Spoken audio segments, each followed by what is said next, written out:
So next, we're going to walk through the process of enabling multi-factor authentication.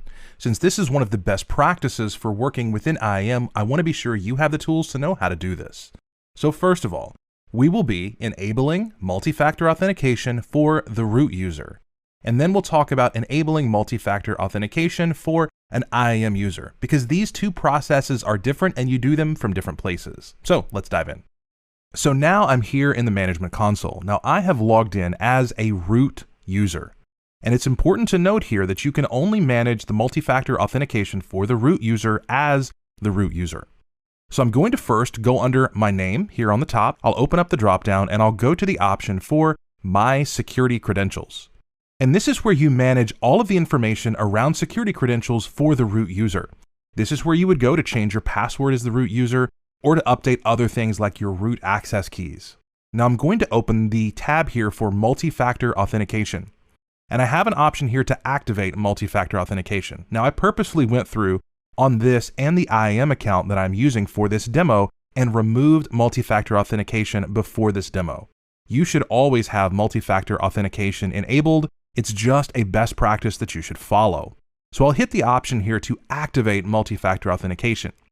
Now you have several choices here. You have a virtual device, you have a U2F, and you have other hardware tokens.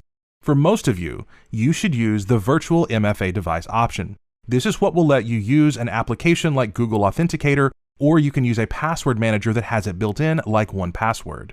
So I'm going to go ahead and select Continue. And you'll note here that it gives you a list of compatible applications. And this list lets you know other things that you can use to actually use multi-factor authentication. And you can go through and see also the hardware keys that are supported. But you can see here if you're using iPhone or Android, we have solutions like Authy, Duo Mobile, LastPass, Microsoft Authenticator, and Google Authenticator. So in this case, I'm going to go back over to the console, and I have a password manager that I'll use to set this up. So the first step is going to be I need to actually show this QR code. Now you also can use a secret key to make this work, but I'm just going to go ahead and select the option to show the QR code. Now I will be deleting this multi-factor authentication device after I finish this demo, and then I'll be going back in and adding another one. So for security reasons, you wouldn't want anyone else to have access to this QR code, because then they would have access to be able to generate your secret keys. So I'm going to go in. And here with my password manager, it lets me actually just drag over the QR code, and then it's now actually entered in. And so what they're going to have you do is you're going to type in 2 consecutive codes. And this is important because they want to be sure that it has properly synced.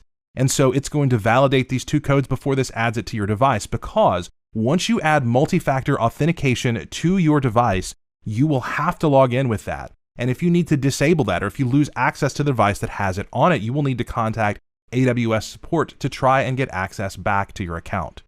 So I'm going to go ahead and enter in the second code, and then I'll hit Assign MFA. And now we can see that it has been added. And so I will have to enter in the secret code every time I actually log in to this root account. Next, let's go look at how we do this for an IAM user. So I'm going to choose the user, David.Tucker. And from within here, I'm now going to go to the tab for security credentials. And you can see here that there is not an assigned MFA device, and so I'll go to Manage. I'm going to choose the same option for Virtual MFA Device.